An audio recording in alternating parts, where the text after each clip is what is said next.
Quelques feuilles de verdure bien choisies. Oh, ça tu connais, Ouais. partout. Ça aussi, et puis il y a un rame nocturnum. Nocturnum, moi j'en ai un super temps. Ouais, c'est connu, c'est Maxillaria. Maxillaria aussi. Ah, elle est bien. Alors ça c'est Stanopea grandiflora ou Gongora, mais pour moi c'est Stanopea grandiflora. À mon avis, ouais. Une de plus dans ma collection.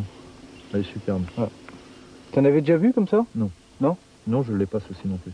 Ouais. Elle est chiante à trouver. Ah ouais? Ouais. Tu la trouves où? Tu la trouves sur, à 3 mètres du sol, plein ombre. Plein nombre. Ouais. Et elle pousse à plein ombre. Si jamais il y a du soleil, elle cache les feuilles. Ouais. Cette orchidée-là échappera aux chenilles du bulldozer. Finir ses jours chez un collectionneur, c'est l'assurance vie de l'orchidée. Ce sont souvent des hommes qui craquent sur ces belles de jour. Francis, un ami de Hugues, n'y a pas échappé non plus. Il a quitté l'Auvergne pour jouir des douceurs tropicales. Ça va être joli, hein. T'as vu? Presque les hybridés là. T'en casses toi. Tu as vu comment elles étaient fécondées, par qui? Eh, j'allais acheter une, regarde tous les plants que j'ai. Puis j'en ai d'autres là-bas encore. Hein. Elles sont belles, hein. Mais bon, eh, t'as vu, c'est si plein, là. J'ai jamais vu des grandes comme ça nulle part. Hein. Ouais. Et ça, ah ouais, elles sont magnifiques. Et ça, c'est ton endroit aussi où tu mets tes hybrides. Ouais, ben là, toi, c'est où je mets les copeaux. Ouais. J'en ai des hybrides derrière, tu vois. Ouais. J'ai orchidées qui viennent de Guadeloupe aussi. Qu'est-ce que c'est que ce truc-là? Ah, bah, ça, c'est des hybrides aussi, mais ils ont été plantés ce matin. Parce qu'ils étaient à la maison, ils ne plaisaient pas trop. Ouais. Là, ils sont rendus ici pour se régénérer. En tout cas, ils sont en pleine santé, hein. Et derrière, c'est pas un bulbe de longifolium, ça? Non, c'est pas d'orchifolium, non, non. Et dessous, c'est une moitié ciliare, moitié... Ah, c'est ton hybride, là. Ouais, moitié ciliare, Ton moitié... hybride naturel. Ouais. C'est hyper rare, ça. Ouais. Bah, j'ai trouvé... Je suis un des seuls à l'avoir trouvé de l'or. Moi aussi, c'est très bien. Bonjour. Alors, mon vrai cher ami, on peut faire quand même la collade, quand même. Nous sommes les hommes de la nature. Eh oui. Alors, La Guyane est une terre de connaisseurs. Hugues a tout à apprendre d'un vieux sage comme Roger. Des espèces de solucifères, un Scuticaria steli, voilà. de mes récoltes. Vous savez que, bon, avec la montée du barrage, C'était à l'état. Oui, les gens de la forêt l'appellent les haricots verts de la forêt. Et là, je vous ai ramené 2 pieds de... Violetta, je crois, non? C'est Tiboletta ou Concreta. Oui, peut-être. Roger Lamcham est une figure locale. D'origine asiatique, il voue un véritable culte à la nature.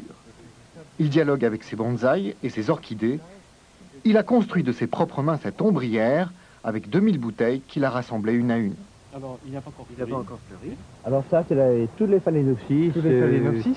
Hybrides. Et là, vous avez Et là, vos tous les Cattleya. Cattleya, les Brassocatleya. Et voilà. Et tu vois, j'ai actuellement 2 orchidées, les Lyocattleya hybrides. Mais Madame Tali, c'est une hybride. Elle fleurit, elle sent bon vers midi ou le matin?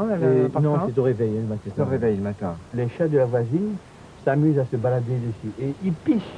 Alors, c'est le plus mauvais destructeur pour les orchidées. Ouais. La pisse des chats.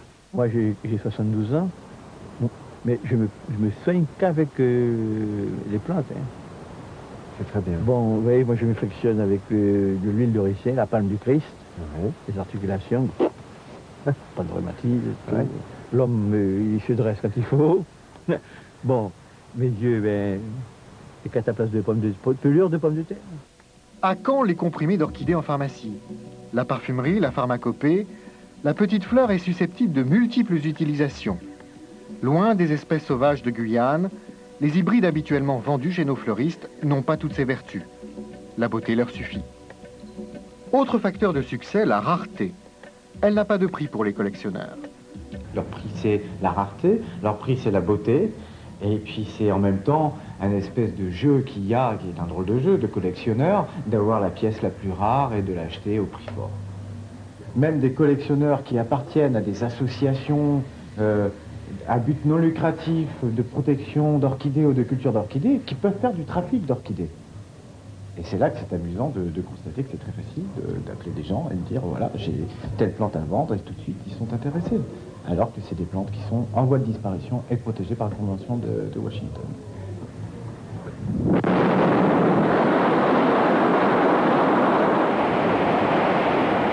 Un barrage se construit au cœur de la forêt tropicale. Il immerge un territoire où les orchidées n'ont pas encore été étudiées. Hugues part en sauveur de ces dames, une goutte d'eau dans un bassin de plus de 300 km².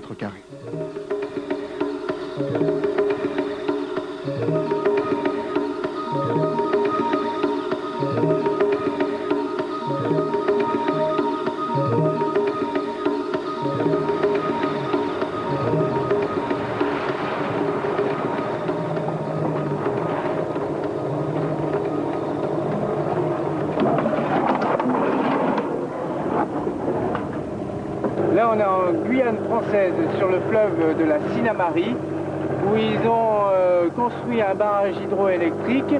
Et ce qu'on voit, c'est le résultat de la montée des eaux. Et on est en train de naviguer dans la canopée, c'est-à-dire dans la cime des arbres, où ils poussent des épiphytes, donc des plantes qui ont besoin de l'arbre comme support. Et on a en dessous de nous 35 mètres d'eau. Il est évidemment beaucoup plus aisé de repérer les orchidées et les épiphytes maintenant que les arbres ont perdu leurs feuilles, et donc de faire cette opération de sauvetage d'orchidées. Là, j'ai vu Encyclia Seligera qui est en train de couler. Je pense que c'est un pied qui doit avoir entre 40 et 50 ans. Alors celle-ci peut être utilisée en extrait de parfum, commercialement aussi. Elle fait des amplorales immenses. J'ai dénombré sur une amplorale d'Encyclia Seligera adulte environ 150 fleurs, très odorantes. Donc voici une petite opération de sauvetage. Le sauvetage d'orchidées n'est pas toujours facile dans ce dédale de branchage. Il y a parfois des surprises.